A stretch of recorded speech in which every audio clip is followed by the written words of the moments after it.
ለሁለተኛ ጊዜ በብሩክ አለማየሁ ተጠልፋለች ማለት ነው። ሰላም ጤና ይስጥልኝ ውድና የተከበራችሁ ቤተሰቦች እንዴት ናችሁ? ለዚህ ቤት አዲስ ከሆናችሁ ቤተሰብ እየሆናችሁ እንዲሁም ደግሞ ሀሳብ አስተያየታችሁን በኮሜንት አስቀምጡ። እንግዲህ ሀይምዬ ወደ አዲስ አበባ እንሂድ ብሎ ብሩኬ ጥያቄ አቅርቦላት ነበር። እንደማትሄድና እዚህ እንደምትቆይ እዚህ ያላትን ጉዳይ ከጨረሰች በኋላ አዲስ አበባ ብትሄድም እቃዋን አውጥታ የራሷ ቤት ተከራይታ እንደምትኖር እንግዲህ ምርር ብላ እንግዲህ ነገሩን ስሬት አድርጋ ተናግራ ነበረ። ትናንትም እንግዲህ ከሀሰን ጋር የተለቀቀውን ቪዲዮ አይታችኋል። ቤት እያፈላለገች እንደሆነ ተናግራለች። ማታም እንግዲህ ደስ በሚል ሁኔታ በእርግጥ ማታ ላይ በላይ ደስ የሚል ቆይታ ነበር። ነገር ግን ያ ነገር ደግሞ መሆን የለበትም። እውነት ለመናገር ለምን ሲባልስ ነው ቤቷን ለቃ እቃዋን ይዛ የምትወጣው? ለምን? ዋናው ትልቁ ችግር ተፈቷል፣ ተመስገን ነው። በሰዓቱ እንግዲህ የሰው ልጅ ይሳሳታል። በነገራችን ላይ ሁሉም ሰው ፍጹም አይደለም። የሆነ ሰዓት ላይ ሀይሚ ታጠፋለች፣ የሆነ ሰዓት ላይ ብሩኬ ያጠፋል። ስለዚህ በቃ ስህተትን እየተራረሙ መቀጠሉ ነው እንጂ የሚሻለው ስንት መስዋዕት የተከፈለበትን ፍቅር ብትን አድርጎ ሁሉም ተበታትኖ በየራሱ የራሱን ችሎ ቤት ተከራይቶ መውጣቱ እኔ አስፈላጊ ነው ብዬ አላስብም። ምክንያቱም ብዙ ነገር ተከፍሏል ለዚህ ፍቅር ከራሳቸውም አልፎ ተመልካች በጣም ብዙ መስዋዕት የከፈለበት ፍቅር ነው። በጣም ብዙ የተሰደበበት፣ በጣም ብዙ ውጣ ውረድ ያየበት ፍቅር ነው እና የብሩክ ውሳኔ ዛሬ ልክ ነው ብዬ ነው የማስበው። ምክንያቱም በፍቅር ጠይቋል። እንሂድ በቃ ከዚህ ያለሽ ጉዳይ ስራ ካለብሽ ንገሪኝና ማግዝሽ ነገር ካለ ተጋግዘን ቶሎ እንጨርስና ወደ አዲስ አበባ እንሂድ። አይ ጨርሰሽ ከሆነ ደግሞ በቃ ከዚህ በኋላ እዚህ የምንቆይበት ምንም አይነት ምክንያት የለም፣ ቤታችን እየጠበቀን ነው፣ ወደ ቤታችን እንሂድ ብሏት ነበር ዛሬም። እሷ ግን ልክ በቀደም የመለሰችው ምላሽ ነው ዛሬ የሚሰጠችው። አልሄድም፣ ብሄድም ቤት ሳገኝ ነው የሚሄደው ነው ያለችው። ስለዚህ በቃ ካልሄድሽ እንግዲህ በቃ አንቺ ካልፈለግሽ ይቅር በቃ ፍቅራችን ብሎ እንግዲህ ትቶ መሄድ ልክ ነው ብዬ አላስብም። ያደረገው ነገር ልክ ነው። ምክንያቱም አንደኛው እሳት ሲሆን አንደኛው ውሃ ሆኖ ነገሮችን አረጋግቶ መሄድ ባለበት መንገድ በብልሃት ነገሮችን ካላስተካከለ ሁለቱም በቃ እሷም አልፈልግም ስላለች ካልፈለግሽ በቃ እኔም አልፈልግም ብሎ ቢሄድ ጥሩ ነገር አይሆንም። ምክንያቱም ውስጣቸው ፍቅር አለ። የጊዜያዊ እልህ ውስጥ ገብተው ራሳቸውን ነው የሚጎዱት እንጂ ምንም የሚመጣ ነገር ሌላ የለም። ስለዚህ ዛሬም ቢሆን የብሩኬ ውሳኔ ልክ ነው ብዬ ነው የማስበው። መጠየቅ ያለበትን ጠይቋል፣ ማድረግ ያለበትን ጠይቋል። በቃ ማድረግ ያለበትን ነገር አድርጓል። አይ አልሄድም፣ ብሄድም እቃዬን ይዤ የሆነ ሰዓት ላይ እወጣለሁ እንጂ እዛ ቤት አልኖርም እያለች ቤቱን በነገራችን ላይ ቤቱን ብትቀይሩ ሁሉም ሰው ደስ ይለዋል። በቃ ራሳችሁን ችላችሁ ይሄ ጓደኛ ሳታመጡ ምናምን በቃ ራሳችሁን ችላችሁ ይሄ አለ አይደለ ብዙ ሰው ሳታግበሰብሱ ቤታችሁን ሳታሳዩ ምናምን ራሳችሁን ችላችሁ መኖር። ምክንያቱም ባለፈው ራሱ ችግሩ ሳይፈታ ወደ አዲስ አበባ እንሄድ ተባብለው ነበር። ግን ደግሞ ብሩኬ ምንድን ነው ያለው? ቤቱን ስለምታውቀው አሁንም ቀጥ ብላ በታ እንደ ባለፈው ቤታችን ትረብሻለች።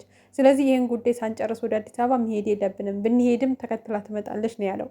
ያ ምንድን ነው? ቤቱን ስላወቀችው ነው።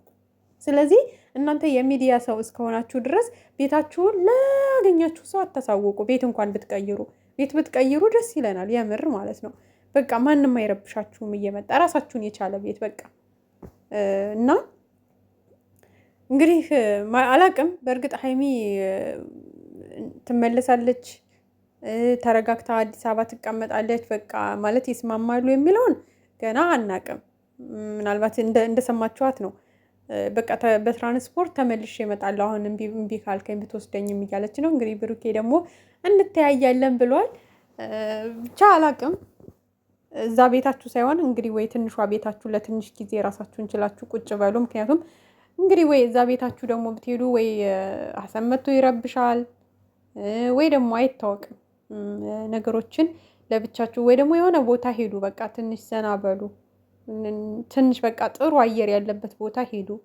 ከሰዎችም ጫጫታ በዙሪያ ካሉ ጓደኞችም ትንሽ ራቅ ብላችሁ ራሳችሁን ብታዳምጡ ደስ ይለናል። እንግዲህ ብሩኬ ይቅናህ ማለት ነገሮች ወደ መጥፎ መንገድ እንዳይሄዱብህ።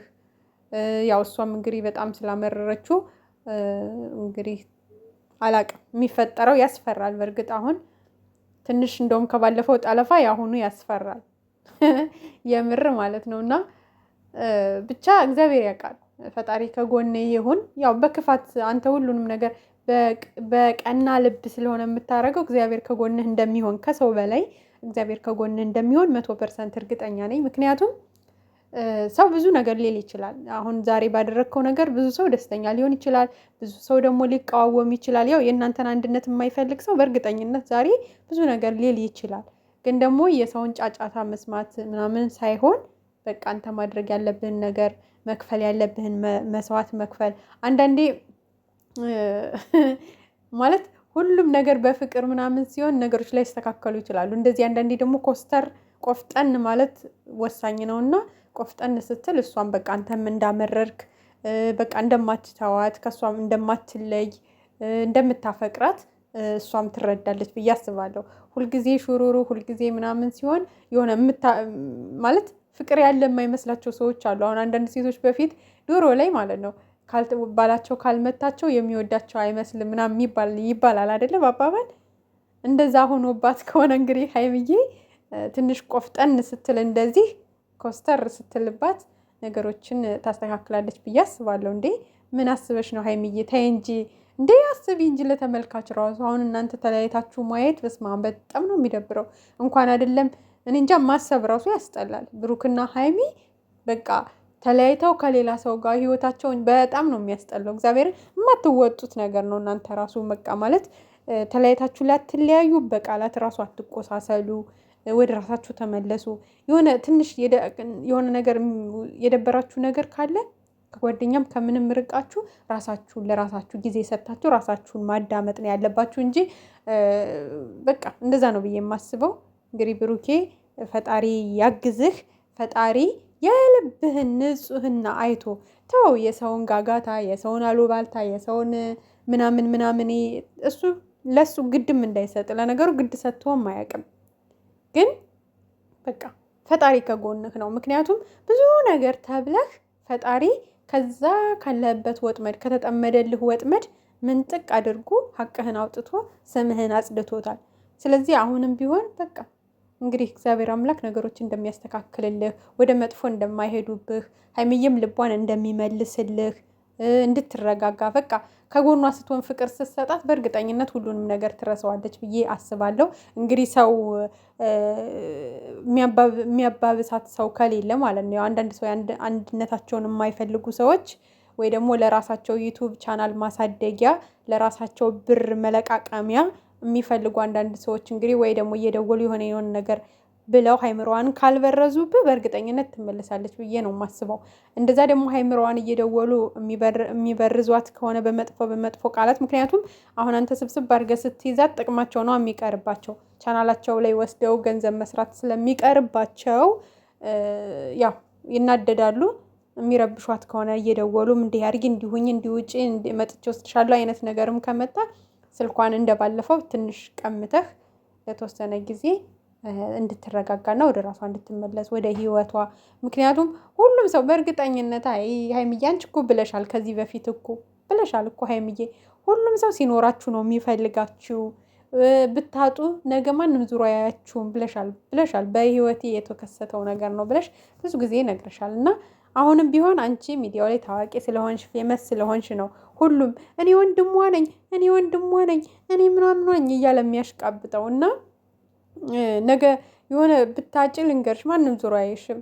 የራስሽን ህይወት ላይ ብቻ ፎከስ አድርጊ። ይሄ አጨብጫቢ ሁላ ዝም ብሎ ነው፣ የምሬ ነው፣ ዝም ብሎ ወይ ቅናት ያለበት ወይ የእናንተን አንድ ላይ ሆኖ መለወጥ የማይወድ ምናምን አለ አይደለ? እናንተ ጋር አንቺና ብሩኬ ጋር ክፍተት ሲፈጠር ከዛ አጋጣሚውን ይጠቀሙና ተፍ ብለው ራሳቸው ቻናል ላይ መስራት ምናምን ነው፣ የራሳቸውን ቻናል ማስነሳት ምናምን ነው የሚሯሯጡት እንጂ ለአንቺ ቅመምዬ፣ የምሬን ነው የምልሽ፣ ለአንቺ አስበውልሽ እንዳይመስልሽ። የምሬን ነው የምነግርሽ። እኔ እዚህ ጋር ብዙ ነገር ብል ደስ ይለኝ ነበር፣ ግን አስፈላጊ አይደለም። ሚዲያ ስለሆነ በአካል አግኝቼ ባወራሽ ምናምን ደስ ይለኝ ነበር፣ ግን ሩቅ ነን። በአካል አግኝተን ማውራት የማንችል ብዙ ልጆች አለን እንጂ ሁሉም ሲያስመስል ነው። እንዳትሸወጂ፣ ህይወትሽ ላይ ፎከስ አድርጊ። ለምንድን ነው በዚህ ልክ እንደዚህ እየተባለ ያለው? ምን ፈልገው ነው ምናምን ብለሽ እንትን በይ። አዎ እሱም ብሩኬም ስህተት ሰርቷል በባለፈው ነገር። አንቺም እየጠበቅሹ ነበር ምላሽ እንዲሰጥሽ፣ ግን ደግሞ ይቅር በይው። በቃ አንቺም ስህተት ስትሰሪ ይቅር ይልሻል። እንደዚህ ይቅር እየተባሉ ማንም ሰው ፍጹም አይደለም። በነገራችን ላይ ባለትዳር እናት አባት ብዙ ልጆች ወልደው አሳድገው አስተምረው የዳሩ የኳሉ እናት አባቶች ሁሉም ነገር ደስተኛ ሁነው ሁሉም ነገር ተሟልቶላቸው ምናምን አይደለም። እንደውም አሁን ጊዜው አሪፍ ነው። ብዙ የስራ እድል አንድ ሰው ጠንካራ ከሆነ ሰነፍ ካልሆነ በብዙ አይነት መንገድ በሚዲያውም በምኑም በሶሻል ሚዲያ በብዙ አይነት መንገድ ሰርቶ መለወጥ የሚችልበት ዘመን ላይ ነው ያለ ነው። ድሮ ግን አባት ብቻ ሰርቶ አምጥቶ ነው ያን ሁሉ ቤተሰብ ሲያስተዳድር የኖረው ወይም እናቴ ቤት እመቤት ናት። ምክንያቱም ብዙ ቤተሰብ ነው የሚኖረው፣ ብዙ ኃላፊነት አለ ቤት ውስጥ እና ብዙ ችግር፣ ብዙ ክፍተት፣ ብዙ ጎደሎ፣ ብዙ ያልሞሉላቸው ነገሮች ባሉበት ውስጥ ነው እናቶች ድሮ ልጆቻቸውን አሳድገው ትልቅ ደረጃ ላይ እያስደረሱ እንጂ ሳይከፋቸው ቀርቶ ባላቸው ሳያስከፋቸው። ምናልባትም እኮ ብዙ የድሮ እናቶች እግዚአብሔርን ነው የምላችሁ ሚዲያ ላይ ወጥተው ያሳለፉትን ነገር ቢያወሩ በጣም ብዙ መከራና ስቃይ እያሳለፉ ናቸው። የምሬን ነው የምላችሁ። ብዙ ባላየ ያላለፉት ነገር ባላቸውም ባላየ ያላለፉት ነገር ይኖራል። በጣም ብዙ ነገር እና ስለዚህ ይቅር በቃ ያ ያለፈው ነገር ይቅር። ነገን እግዚአብሔር ያውቃል። ነገን እየተመካከር ነገሮችን እናስተካክላለን። በቃ እሱ ስህተት ሰርቷል፣ በቃ ይቅር ማለት አለብኝ። እሷ ስህተት ሰርታለች፣ ይቅር። እየተራረማችሁ ነው መቀጠል ያለባችሁ እንጂ በቃ ስህተት እንደሰራ በሰዓቱ ሁላችንም ወቅሰነዋል። ግን ደግሞ በቃ ይቅር። ዋናው ያ እናንተ ህይወት ላይ የነበረው ከባድ ወጥመድ በቃ ተፈቷል። ከዛ ውጭ ቂም ውስጣችሁ ያለው ምናምን እንዴት ረስታችሁ በሰላም በፍቅር ህይወታችሁን መቀጠል ነው ያለባችሁ እንጂ ለማንም ወሮ በላ ብላችሁ ህይወታችሁን መበታተን የለባችሁም። እዚህ ልክ የሆነ እኔ እንጃ እኔ አላቅም። ብቻ ወደ ራስሽ ተመለሽ ጨረቃ።